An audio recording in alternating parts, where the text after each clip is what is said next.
Nuestro Señor Jesucristo profetizó que al final de los tiempos el amor de muchos sería seriamente afectado. Él dijo que el amor de muchos, por haberse multiplicado la maldad, se enfriaría. Por su parte, el apóstol Pablo nos amplió el panorama de este momento cuando el amor sería trastocado y nos describió un escenario sumamente aterrador, donde el orgullo, la vanidad, la ingratitud, la traición, la falsa piedad y otros muchos elementos harían estragos en la sociedad. Eso lo leemos en 2 de Timoteo 3, 1 al 5. Pero también el mismo apóstol Pablo, en su carta a los romanos, diagnosticó a una sociedad vana y necia, y debido a ello, ahora con el entendimiento entenebrecido, dijo en Romanos 1, 20 al 21. Definitivamente, hermanos, estamos viviendo tiempos peligrosos. Los intereses de una minoría han ganado terreno en nuestra sociedad con la intención de imponerla a todos aquellos que se opongan y ofrecerla como una novedad a los que les encanta estar a la moda. Creo que no necesitamos ser expertos en el tema para darnos cuenta de que uno de los fundamentos que está bajo ataque es la familia. Diversos organismos se han unido para imponer ideologías apoyándose en el gobierno, la educación, la pseudociencia, entre otros.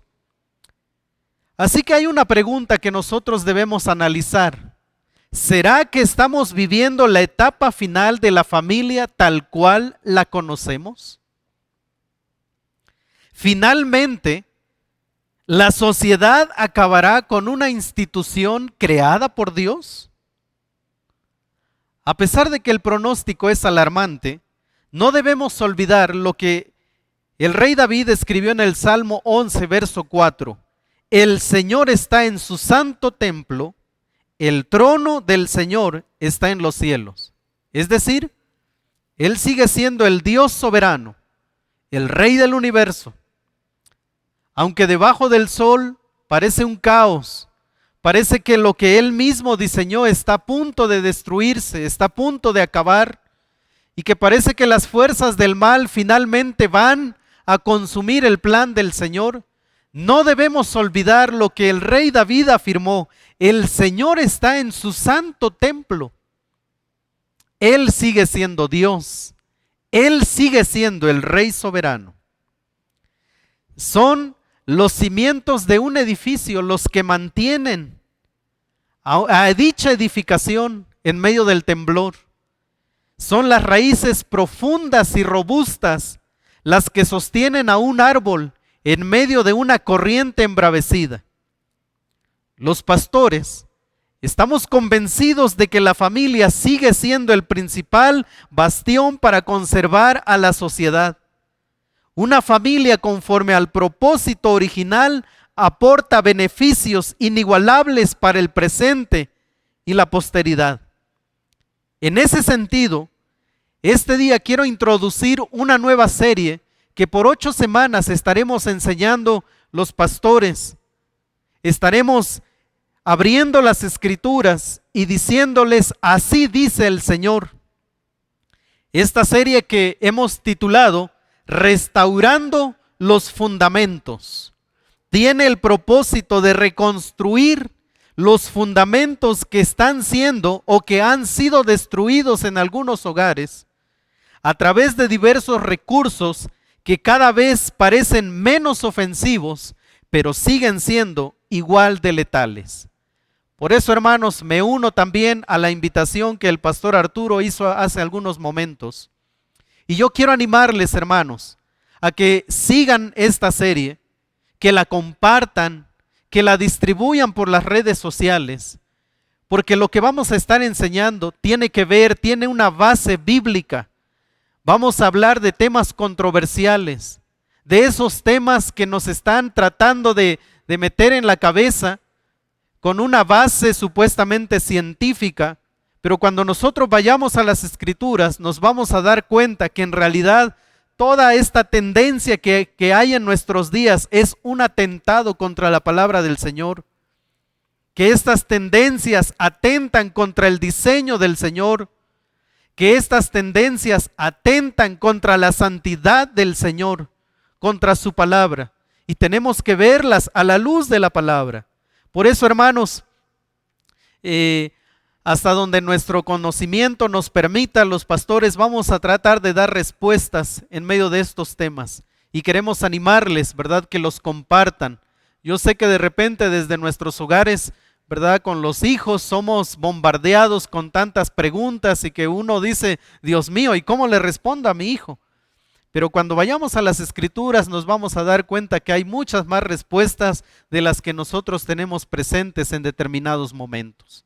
También con esta serie familiar queremos pues aprovechar, ¿verdad?, que en este tiempo viene el tiempo de la celebración para las mamás, ya celebramos a los pequeños, ¿verdad? Viene el Día del Padre también, y nuestra intención, hermanos, verdaderamente es tomar las Escrituras, instruirles y que no nos dejemos amedrentar por aquellas circunstancias que vivimos en el día a día, por aquellas cosas que parecen tan estudiadas, aquellas tendencias que parecen tan sustentadas por la ciencia, por el gobierno, ¿verdad?, por científicos y por las multitudes, ¿verdad? Muchos piensan que cuando una tendencia es abrazada por una multitud, wow, tiene que ser verdad. Miles, millones no pueden estar equivocados. Pero nos vamos a dar cuenta, queridos hermanos, que una multitud puede equivocarse y puede equivocarse tremendamente. Así que es necesario entonces retomar la palabra del Señor. Por eso, hermanos, quiero comenzar esta mañana con el tema, ¿verdad? Este tema tan interesante, la familia, fundamento de toda sociedad. La familia, fundamento de toda sociedad. En la Biblia encontramos el propósito por el cual Dios formó a la familia. En primer lugar, para ser el primer lugar de formación de una sociedad. Desde el principio, hermanos, Dios esperaba que las familias, que en el núcleo, en el seno familiar, los padres enseñaran los valores que regirían a una sociedad. Cuando Dios saca a su pueblo de Egipto, al pueblo de Israel, lo lleva por el desierto, estas son las instrucciones que se le da. Escucha, oh Israel. El Señor es nuestro Dios, el Señor uno es. Deuteronomio 6:4. Y comienza así, sigue así la siguiente parte del 5 al 9. Amarás al Señor tu Dios con todo tu corazón, con toda tu alma y con toda tu fuerza. Estas palabras que yo te mando hoy estarán sobre tu corazón, y las enseñarás diligentemente a tus hijos, y hablarás de ellas cuando te sientes en tu casa, y cuando andes por el camino, cuando te acuestes y cuando te levantes. Las atarás como una señal a tu mano, y serán por insignias entre tus ojos. Las escribirás en los postes de tu casa y en tus puertas. Quiero que nos detengamos por unos momentos en esta porción. Lo que Dios está haciendo es que a su pueblo le está dando una instrucción. La instrucción primeramente va para los padres, y esta es: amarás al Señor tu Dios con todo tu corazón. Queridos hermanos, aquí hay una pregunta. ¿Nuestros hijos pueden dar testimonio de que usted y yo amamos a Dios? Porque yo puedo pregonar mi amor al Señor, pero ¿sabe quiénes pueden decir si verdaderamente yo amo al Señor? Los que están a mi alrededor. No los compañeros de trabajo, no los otros familiares con los que convivimos 7/24. Mi esposa puede dar testimonio de que yo amo al Señor. Su esposo puede dar testimonio de que usted, querida hermana, ama al Señor. Pero amar al Señor con todo el corazón, con toda tu alma y con toda tu fuerza. Queridos padres, los que tenemos esa no solo bendición, sino esa responsabilidad, somos los primeros en modelar la vida cristiana. Y luego dice el verso 6, estas palabras que yo te mando hoy estarán sobre tu corazón. Pero a veces, hermanos, nos damos cuenta que lo que gobierna nuestro corazón no es la palabra del Señor. Lo que gobierna nuestra educación, la manera en que nosotros estamos formando a nuestros hijos, no es la palabra del Señor, no va gobernada por la palabra de Dios. Y Dios ha pedido que en el corazón de los padres haya un amor por su palabra, haya un amor hacia su persona. Y de esa manera podremos formar a la siguiente generación. Cuando la palabra del Señor mora en nuestro corazón, las enseñarás diligentemente a tus hijos y hablarás de ellas cuando te sientes en tu casa.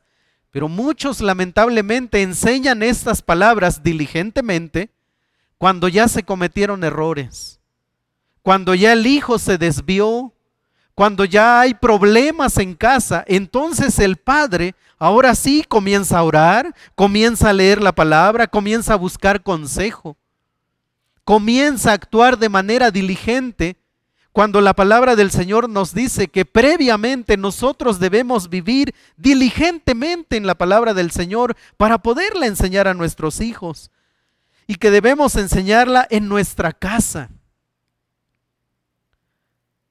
La intención de esta serie es mostrarles, hermanos, que los mejores maestros somos los padres.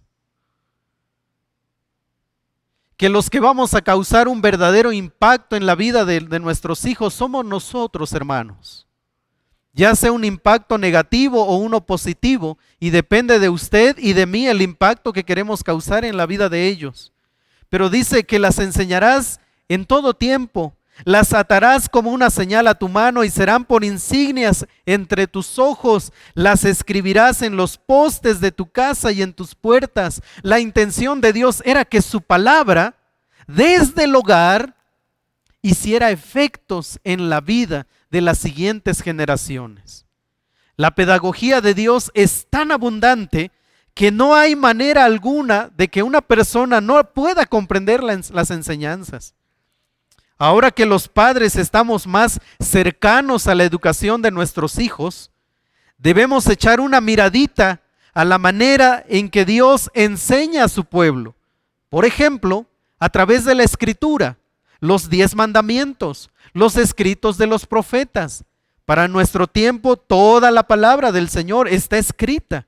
Esa es la manera en que Dios enseñó a su pueblo. Cuando Moisés subió al monte Sinaí, Éxodo capítulo 20, Dios, dice el texto, que le dio una tabla escrita por el dedo de Dios y se lo dio a Moisés. Así que vemos que Dios enseña a su pueblo con la escritura, pero también vemos que Dios pide que la tradición oral tenga su papel dentro de los hogares. Y dice, por ejemplo, estas palabras que yo te mando hoy, las enseñarás, las transmitirás. Y hermanos, hay una pregunta: ¿qué es lo que más escuchan de nosotros nuestros hijos en este tiempo? ¿Quiénes les están enseñando la palabra del Señor en este tiempo? A veces los padres nos pasamos alrededor de la mesa, ¿verdad? Hablando de los problemas, criticando, hablando de otros, esto no me gusta, esto es así. ¿Qué es lo que nuestros hijos están escuchando? Dios espera que mucha de la conversación dentro del hogar tenga que ver con la palabra, con su palabra. Pero también nosotros encontramos que Dios enseña a través del ejemplo. El Señor Jesucristo, cuando estaba en el aposento alto, les dijo a sus discípulos que se amaran como, Él les dijo, como yo los he amado, como yo he modelado el amor para ustedes. De tal manera, hermanos, que a veces los padres decimos: lo que pasa es que yo no tuve un padre que me enseñara a ser padre, por eso yo soy así. Bueno, si usted quiere conocer a un padre de verdad, tome las Escrituras y comience a conocer a su padre. Y yo esperaría que en unos meses esa frase de yo no tuve un padre y por eso no sé ser padre, desaparezca de su vocabulario. Porque nosotros encontramos a Dios modelando la paternidad, esa paternidad que Él espera que nosotros ejerzamos. Pero también Él nos enseña a través de la ilustración. Por ejemplo, cuando el pueblo de Israel atravesó el río Jordán con Josué, Dios le pide a Josué que tome 12 piedras. De esa manera, esas piedras servirían como un testimonial para las siguientes generaciones. En Éxodo capítulo 12, nosotros encontramos el momento en el que se celebra la Pascua. Y Dios le dice a Moisés, cuando sus hijos pregunten por qué estamos alrededor de la mesa, por qué este sacrificio, entonces ustedes les explicarán lo que Dios hizo con su pueblo. Así que la intención de Dios siempre ha sido que los hogares sean el cimiento de toda sociedad. Por ello encontramos instrucciones civiles, religiosas, higiénicas y encontramos principios atemporales en su palabra. Es decir, principios que sirvieron de base para una sociedad hace siglos, pero que siguen funcionando. Esos mismos principios, si son bien aplicados, sirven como base para este tiempo. Pero para que el conocimiento tenga efectos a largo plazo, hay algunos elementos que debemos tener presentes. Efesios capítulo 6, versos 1 al 4, dice la Nueva Biblia de las Américas: hijos, obedezcan a sus padres en el Señor, porque esto es justo. Honra a tu padre y a tu madre, que es el primer mandamiento con promesa, para que te vaya bien y para que tengas larga vida sobre la tierra. Y ustedes, padres, no provoquen a ira a sus hijos, sino críenlos en la disciplina e instrucción del Señor. Quiero hablar de 4 elementos que debemos tener presentes, padres e hijos, al momento de estar cumpliendo esta instrucción de Efesios capítulo 6. La primera de ellas es que debemos comprender que la autoridad es una protección para la vida de los hijos. La autoridad es una protección para la vida de los hijos.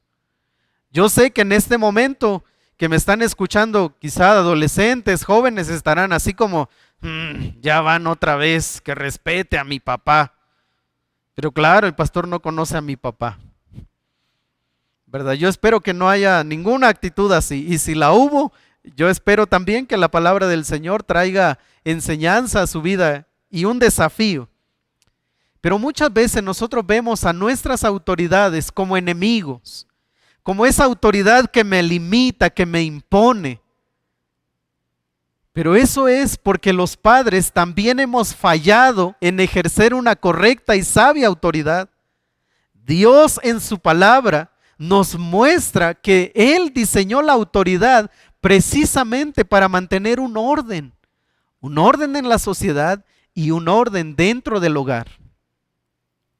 En el momento en que los padres vemos la autoridad como un medio de protección para nuestros hijos, yo les aseguro, hermanos, que la manera en que la ejercemos va a tomar otro rumbo. A veces nosotros usamos la autoridad solamente para decir porque yo mando, ¿verdad? Y así la usamos, porque lo digo yo. Y claro, tenemos adolescentes en casa que cuestionan el por qué lo dice él. Pero a veces los papás, como no tenemos respuesta, pues nos limitamos a decir, porque yo lo digo y punto. Y claro, ese hijo que está del otro lado, ¿verdad?, comienza a cuestionar si esa es la autoridad. Por eso es que estamos peleados con la autoridad, porque el que la debe ejercer correctamente no lo está haciendo, y el que debe recibir los beneficios de esa autoridad tampoco lo está recibiendo. Pero nosotros encontramos en el texto entonces que Dios diseñó la autoridad para proteger a los miembros del hogar. Así que, querido joven, tal vez sea tiempo de ir en oración al Señor y hablar con Él. Poner tu corazón delante de su presencia. Querido Padre, seguramente este es el día en el que usted también, ahí después de este servicio alrededor de la mesa, quizá tenga que decirle a sus hijos: perdónenme por favor, porque no he sabido ser esa autoridad para ustedes. Perdónenme, yo mismo estoy aprendiendo. Pero un segundo elemento que encontramos en la palabra es que la autoridad debe ser ejercida dentro de un marco de amor, respeto y dominio propio. La autoridad debe ser ejercida dentro de un marco de amor, respeto y dominio propio. ¿Sabe por qué los hijos detestan la autoridad? Porque no perciben amor en el momento en el que se ejerce autoridad. Porque la autoridad se ejerce precisamente cuando no hay dominio propio. Cuando ya hay un caos en el hogar, los padres entonces, si son pequeños, les pegan enojados. Tratan a los adolescentes como si fueran personas que no piensan y les hablan como niños chiquitos cuando un adolescente ya está pidiendo explicación. Porque no hay respeto hacia la persona. Lo único que se trata es de imponer la figura de papá y de mamá porque ellos son los que mandan. Pero no hay respeto en casa. Y queridos hermanos, para los que tenemos hijos pequeños, ellos merecen respeto también. Para los que tienen adolescentes que están en esa etapa donde los pobres ni saben lo que quieren, ellos merecen respeto. Ustedes, queridos hermanos, que ya tienen hijos adultos en casa, yo siempre digo, aquellos que ya huelen a suegros, esos muchachos merecen respeto. Ya son adultos. Yo sé que nunca dejarán de ser sus bebés. Pero hermanos, necesitamos mostrar al momento de ejercer autoridad, amor, respeto, dominio propio. A veces la disciplina viene cuando ya no hay dominio propio. Un tercer elemento que encontramos es que la obediencia debe ser una respuesta a esa autoridad que está bien ejercida. La obediencia debe ser una respuesta a esa autoridad que está siendo bien ejercida. Ese es el modelo bíblico.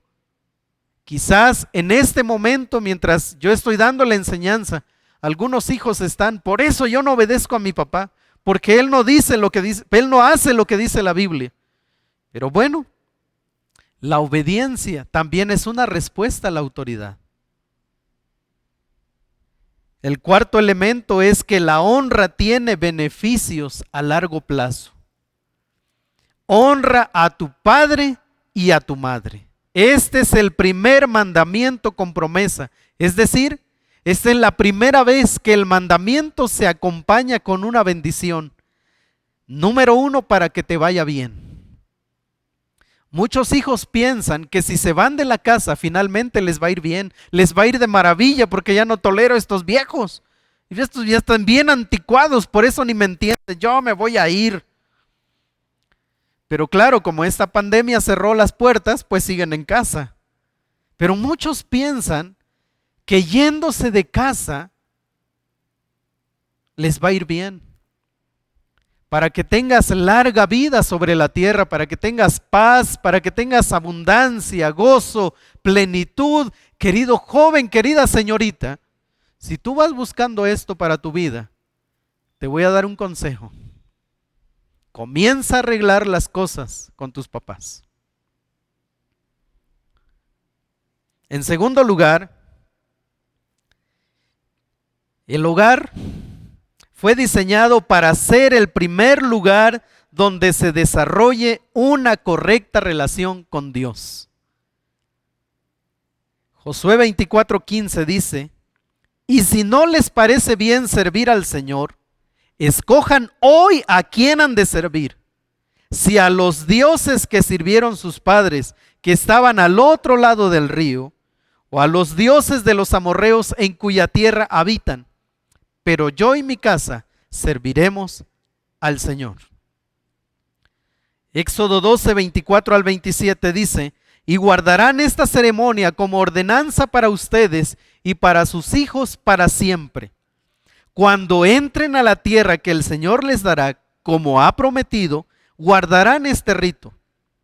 Y cuando sus hijos les pregunten qué significa este rito para ustedes, ustedes les dirán: es un sacrificio de la Pascua al Señor, el cual pasó de largo las casas de los israelitas en Egipto, cuando hirió a los egipcios y libró nuestras casas, y el pueblo se postró y adoró.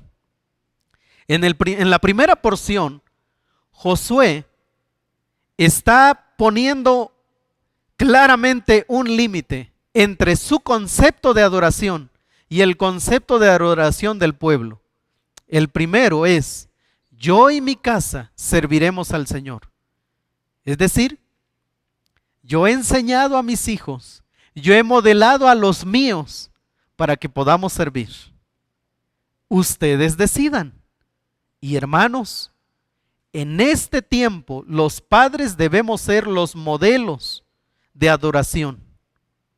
Debemos ser los más interesados en formar la vida de nuestros hijos, en formar convicciones cristianas firmes en medio de una generación, como la describió el apóstol Pablo, maligna y perversa. Este es el tiempo, hermanos.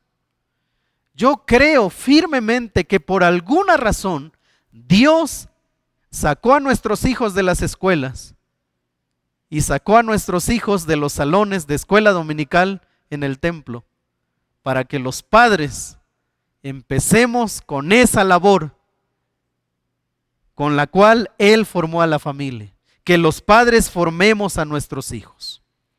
Debido a las enseñanzas que hemos recibido acerca de la vida espiritual, esta misma se ha centrado dentro de las 4 paredes. No obstante, la palabra del Señor nos enseña que cada hogar debe ser un templo. Y hermanos, yo estoy seguro que todos en estos meses hemos experimentado algún tipo de cansancio. En más de alguna ocasión seguramente, ¿verdad?, ha habido roces ahí en casa. Hay papás que ya solo están esperando que se abran las escuelas para ya que se vayan estos chamacos. Quizá la esposa está diciendo: a ver cuándo ya le llaman del trabajo a mi esposo para que ya regrese otra vez. Porque en más de alguna ocasión ha habido fricciones. Quizás en este momento algunos de los que están conectados, hermanos, el papá está de un lado del sillón y la mamá está del otro lado. Y yo me los imagino, ¿verdad? Así como la mamá mirando la tele de un lado, el papá así como de reojo. Los hijos probablemente ni siquiera están ahí con ustedes. O los muchachos están conectados en otro dispositivo porque no querían estar ahí. Y solo estoy imaginándome un escenario, hermanos. Yo no estoy hablando de una familia en particular. Estoy tratando de pensar esas circunstancias tan comunes en este tiempo. Pero cada hogar debe ser un templo, hermanos. ¿Se imagina si no tuviéramos el permiso de volver a abrir? ¿Qué haría con la vida espiritual, querido esposo? ¿Qué haría con la vida espiritual de su familia, querida madre de familia? ¿Qué haría? Querido joven, ¿qué rumbo tomaría tu vida espiritual si no tuviéramos que volver a reunirnos? Si no tuviéramos estos medios, si no tuviéramos las redes sociales, ¿cómo estaría tu vida espiritual? Es en el hogar donde nuestros hijos, donde cada miembro debe aprender a relacionarse con Dios. Los padres debemos ser los primeros pastores de nuestros hijos. Los padres debemos ser los primeros evangelistas de nuestros hijos. Los padres debemos hacer esa labor profética en la vida de nuestros hijos. Así dice el Señor. Querido hijo, la palabra dice que si tú no tomas decisiones, esto es lo que va a pasar. Eso es lo que los profetas hacían. Los padres debemos ser los primeros maestros en la vida de nuestros hijos. Así que quiero hablar de 2 cosas rápidamente. Es en el hogar donde se debe desarrollar convicciones cristianas. Es en el hogar donde se debe desarrollar convicciones cristianas. Nuestros hijos deberían venir al templo afirmados en la fe. Nuestros hijos deberían llegar al templo a repasar las enseñanzas que se está dando en casa. Recuerdo que hay un grupito, hermanos, que ya están ahí creciendo, ¿verdad? Un grupito de niños que de repente volvían locas las maestras, porque son niños que han sido enseñados en la palabra y de repente dicen, ah, sí, yo ya me sé esa historia, maestra. Y yo estoy seguro que las maestras pueden dar testimonio de esto, que los hijos que son enseñados en casa, pues ahí están participando, tienen preguntas y hasta incluso pueden corregir a la maestra cuando la historia no está siendo bien contada. Queridos hermanos, nuestros hijos deberían llegar al templo a repasar lo que en casa se está enseñando semana tras semana. Pero resulta que en casa no hay enseñanza. Y entonces el templo se ha convertido en un lugar de enseñanza. No, hermanos, no cometamos esos errores. Seamos los primeros pastores de nuestros hijos. Número 2, es en casa donde se desarrolla el servicio cristiano. Es en casa donde se desarrolla el servicio cristiano. Nuestros hijos, hermanos, deberían anhelar servir al Señor por lo que están viendo en casa. Lamentablemente muchos hijos no quieren saber nada de la comunidad cristiana, precisamente por lo que están viendo en casa. Y dolorosamente muchos padres han trasladado esta responsabilidad de enseñar a sus hijos a desarrollar una correcta relación con Dios. Han trasladado esta responsabilidad a la iglesia, al templo, a los líderes, a los maestros de escuela dominical. De tal manera que cuando los hijos fallan, estamos buscando responsables. Estamos viendo quién falló. Seguramente el pastor, porque ese descuidó a mi hijo, ¿verdad? No, hermanos. Cuando un hijo falla, es responsabilidad de usted como padre y mía como padre. En tercer lugar, el hogar fue diseñado para ser el primer lugar donde se practique la restauración de sus miembros. Para ser el primer lugar donde se practique la restauración de sus miembros. Queridos hermanos, queridos jóvenes, cada miembro de la familia puede fallar a pesar de toda la enseñanza. Y a pesar de que una y otra vez se puntualiza en ello, los jóvenes, queridos padres, pueden fallar. Querido joven, tus papás pueden fallar y seguramente en este momento tú digas, pastor, y siguen fallando. Queridos padres, al llegar a cierta edad, nuestros hijos van a tomar sus propias decisiones.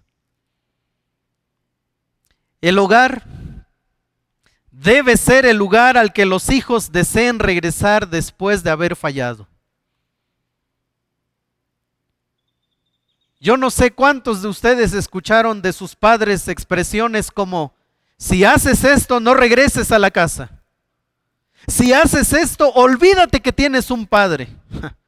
Si haces esto, olvídate de nosotros, olvídate de tu casa, olvídate de tu familia. Y comenzamos, hermanos, a poner sentencias sobre los que se equivocan. Como si nosotros fuéramos rectos delante del Señor y no tuviéramos nada de acusaciones delante de Él. Yo sé que esa generación decidió que formar así era la mejor manera. Yo no sé si algunos de ustedes están fuera de casa o salieron de su casa producto de este tipo de formación. Si te equivocas, nunca más regreses. Pero hermanos, el padre del hijo pródigo mantuvo la puerta abierta el tiempo que su hijo estuvo fuera. El padre del hijo pródigo mantuvo la puerta abierta el tiempo que su hijo estuvo fuera.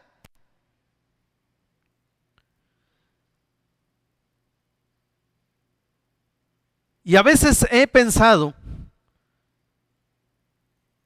que quizá cada atardecer, quizá cada amanecer, este padre miraba hacia el camino por el cual se había ido su hijo.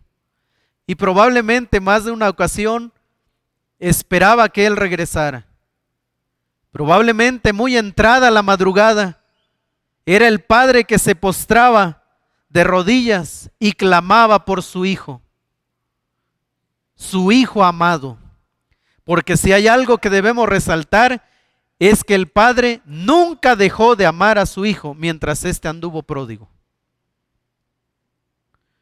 Cuando el hijo decidió regresar a casa, la reacción del padre nos modela a nosotros la paternidad que cada hijo desea. Dice Lucas capítulo 15, levantándose fue a su padre, y cuando todavía estaba lejos, su padre lo vio y sintió compasión por él, y corrió y se echó sobre su cuello y lo besó.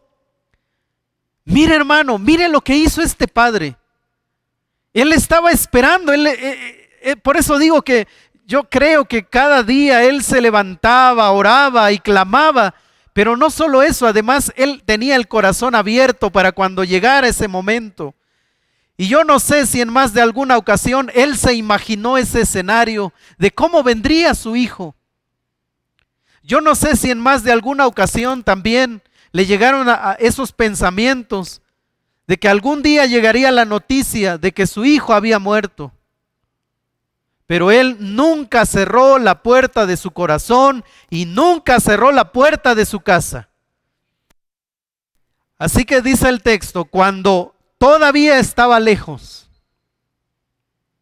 Ahora, hermanos, no sé cuánto tiempo había pasado.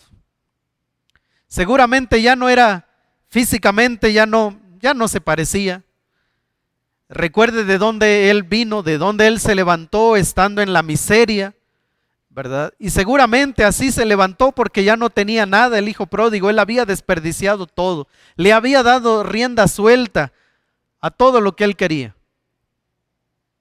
Pero cuando todavía estaba lejos, su padre lo vio. Quiero que se imagine esto. Seguramente lo vio vestido de harapos.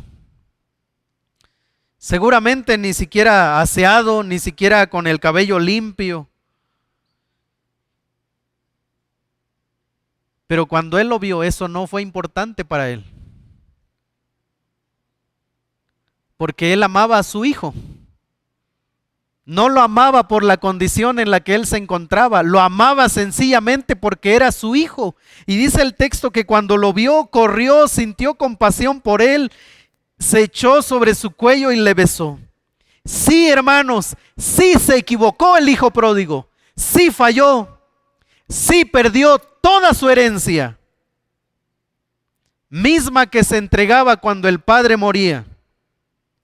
Pero cuando tocó fondo, cuando ya no había más, cuando ya no había amigos, mujeres, cuando ya no había nadie a su alrededor, él no pensó en los amigos, no pensó en las mujeres, no pensó en sus conocidos, no pensó en otros familiares. Sí, su primer lugar de refugio fue la casa de su padre.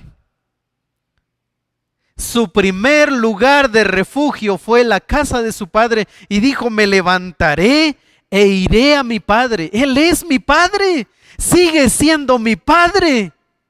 Él estaba seguro. Y aquí hay una pregunta, hermanos. Si sus hijos fallan, ¿es usted la primera persona a la que ellos recurrirían? ¿O dirían, no, mi papá no va a entender esto, mejor me voy con mi amigo, mejor me voy con mi tío? Quiero pedirle que haga un ejercicio al terminar este servicio. Esta tarde, cuando estén alrededor de la mesa, yo quiero pedirle, queridos padres, que den la seguridad a sus hijos de que si ellos fallan, su corazón sigue siendo el lugar más seguro para ellos. Que si ellos fallan, usted va a estar ahí. Que las consecuencias van a venir definitivamente. El hijo pródigo perdió su riqueza, perdió los amigos y vivió entre los cerdos. Eso no había manera de cambiarlo. Pero asegúrele a sus hijos que si fallan, su corazón siempre estará para ellos. Termino en el Salmo 11, que ya se leyó hace unos momentos. Esta serie tiene que ver con los fundamentos que están siendo destruidos. Dice el Salmo 11, en Jehová he confiado. ¿Cómo decís a mi alma que escape al monte cual ave? Porque he aquí los malos tienden el arco, disponen sus saetas sobre la cuerda para asaetear en oculto a los rectos de corazón. Si fueren destruidos los fundamentos, ¿qué ha de hacer el justo?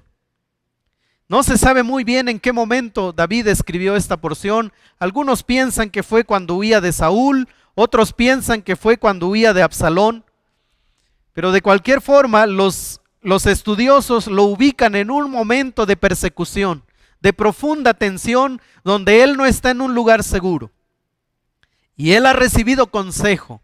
Y el consejo es, huye, porque están buscando tu vida. Y David, me encanta David, porque lo primero que él hace es afirmar sus convicciones. Y eso es lo que nosotros debemos hacer en medio de estos tiempos peligrosos, en medio de estos momentos en el que la familia está en peligro de extinción, en el que dicen, no, ya no es necesario, ¿verdad? Papá, mamá, no, hombre, eso ya no, ¿verdad? Ahora hay muchos tipos de familia y cada quien puede elegir qué tipo de familia quiere. Ya no es necesario, eso es anticuado, eso es de los viejitos, ¿verdad? Pero mire lo que dice el texto, en Jehová he confiado. ¿Qué nos está enseñando? 5 cosas que nos enseña para concluir este salmo. Número 1, afirmemos nuestras convicciones. En Jehová he confiado. Sí, es verdad, hermanos, que viene una marea tremenda para los que creemos en la palabra del Señor. Sí, es verdad que nuestras convicciones están siendo atacadas por todas partes.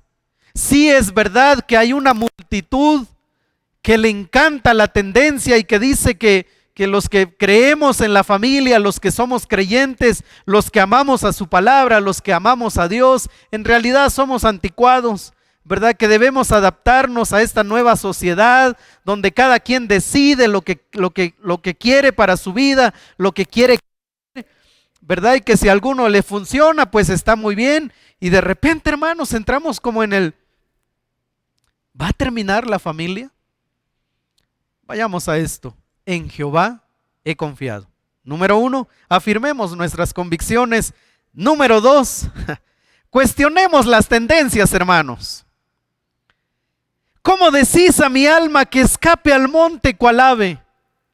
Porque seguramente la mayoría hace eso, hermanos. Cuando se ven en peligro, la mayoría busca un lugar de refugio, tratan de huir, porque eso es lo que todos hacen y pues hay que hacerlo.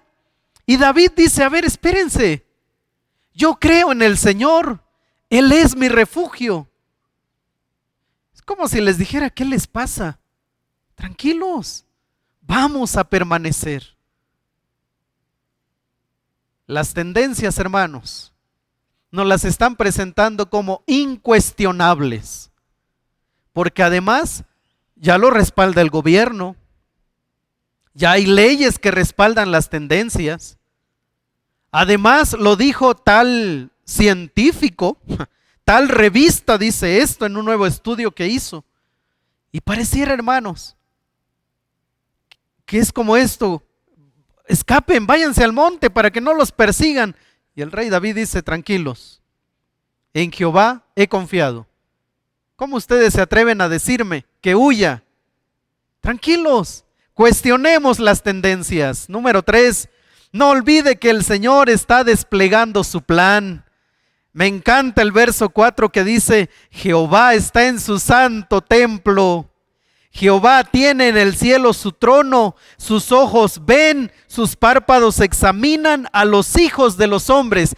Él sigue siendo Dios y su palabra sigue siendo verdad. Él está en su trono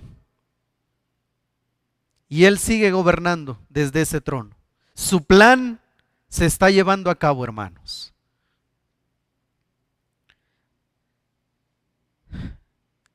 Número 5, verso 5 dice, Jehová prueba al justo, pero al malo y al que ama la violencia, su alma aborrece. Hermanos, habrá hostigamiento.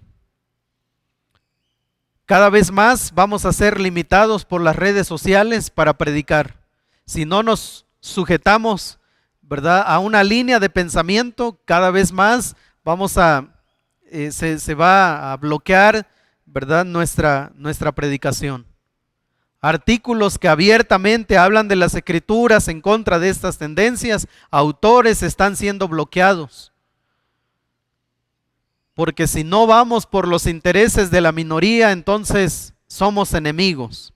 Por eso es que dice el verso 2, porque he aquí los malos tienden el arco, están listos ya apuntando a ver quién va en contra de lo que se está diciendo y vamos a bloquearlos, vamos a perseguirlos. Disponen sus saetas sobre la cuerda para asaetear en lo oculto a los rectos de corazón. Pero queridos hermanos, cuando hay convicciones firmes en nuestro corazón, vamos a estar dispuestos a compartir y a predicar la palabra sin importar las consecuencias. Y habrá hostigamiento, claro que lo va a haber. Va a haber burlas, claro que lo va a haber. Pero cuando nuestras convicciones están firmes, también podemos decir lo siguiente, número 5, en Dios hay seguridad. Dice el verso 6 y 7, sobre los malos hará llover calamidades, fuego, azufre y viento abrasador será la porción del cáliz de ellos, porque Jehová es justo y ama la justicia, el hombre recto mirará su rostro. Así que, queridos hermanos, en Dios hay seguridad. No tengamos miedo, no nos preocupemos de que lo que nosotros creemos puede ser que no sea tan popular. Quizá la manera en que nosotros creemos respecto a los temas que vamos a estar compartiendo durante estas semanas no sea lo más aceptable en este momento para la sociedad. Quizá eso no nos ponga de moda y no nos ponga como tendencia en las redes sociales. Queridos hermanos, los pastores ni siquiera estamos buscando ser tendencia. No estamos ni buscando ser los pastores populares de Iglesia Bautista Getsemaní. Nuestra intención es seguir edificando a la iglesia de Cristo. Así que hermanos, afirmemos nuestras convicciones, cuestionemos las tendencias, no olvidemos que el Señor está desplegando su plan, tengamos presente que habrá hostigamiento, pero número 5, recordemos que en Dios hay seguridad. Así que hermanos, la familia, fundamento de toda sociedad. Creemos firmemente que Dios diseñó a la familia con propósitos muy específicos. Y yo he mencionado, ¿verdad?, 3 durante este servicio.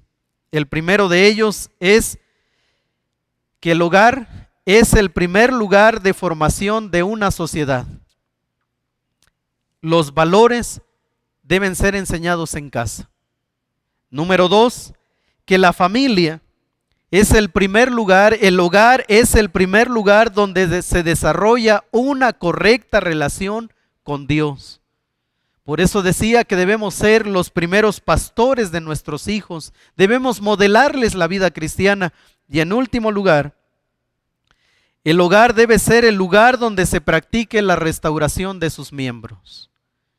Qué doloroso que en este tiempo muchos de los miembros estén siendo lastimados en el seno de sus hogares. Que hijos estén deseando salir cuando todo esto termine. Que una esposa esté pensando abandonar a su esposo porque ya no lo tolera, ya no lo aguanta. Qué triste, hermanos, que muchos hogares cristianos no son ese lugar que Dios ha diseñado. Pero hermanos, tenemos entonces la oportunidad para hacer ajustes en nuestras vidas. Estamos a tiempo de detenernos. Y estamos a tiempo de clamar al Señor por su gracia, esa gracia transformadora de la que hemos hablado estas semanas. Hermanos, nada está perdido si tan solo nos ponemos delante de Él, postrados y humillados, reconociendo que somos nosotros los que le hemos fallado a Él. Vamos a orar. Padre, bendice a tu iglesia, Señor. Esa iglesia preciosa que fue comprada con la sangre de nuestro Señor Jesucristo.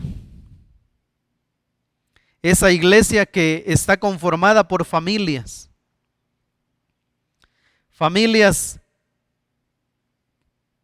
que en este momento están sufriendo y están llorando. Familias, Señor, donde los miembros se han lastimado, se han ofendido, se han dejado de hablar, han dejado de vivir esa experiencia hermosa de la familia. Padre, en este momento oramos. Yo te ruego, Señor, por cada familia que representamos Iglesia Bautista Getsemaní, que les visites,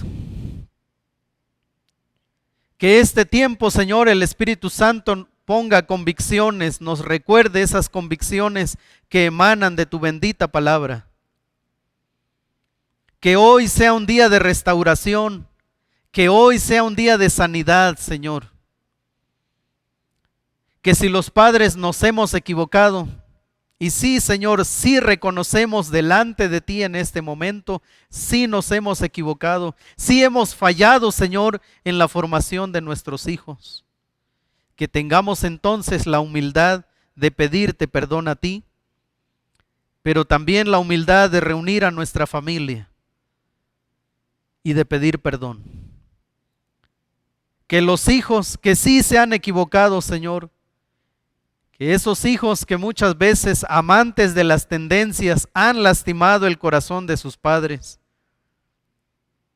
que este día también, ahí, Señor, en sus hogares puedan decir: papá, me equivoqué, el otro día yo te dije tal cosa y me equivoqué, perdóname.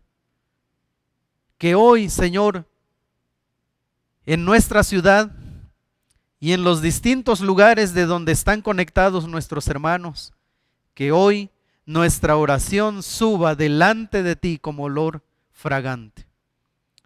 Padre, ayúdanos a ser sal y luz para un mundo en decadencia. Ayúdanos, Señor, a restaurar los fundamentos que se han caído.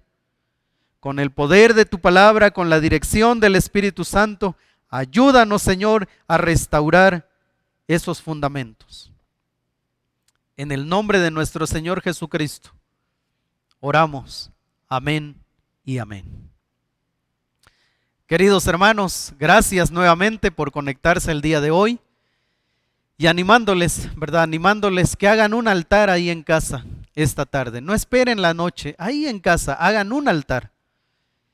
Pídanse perdón, oren juntos y que tengan un buen provecho.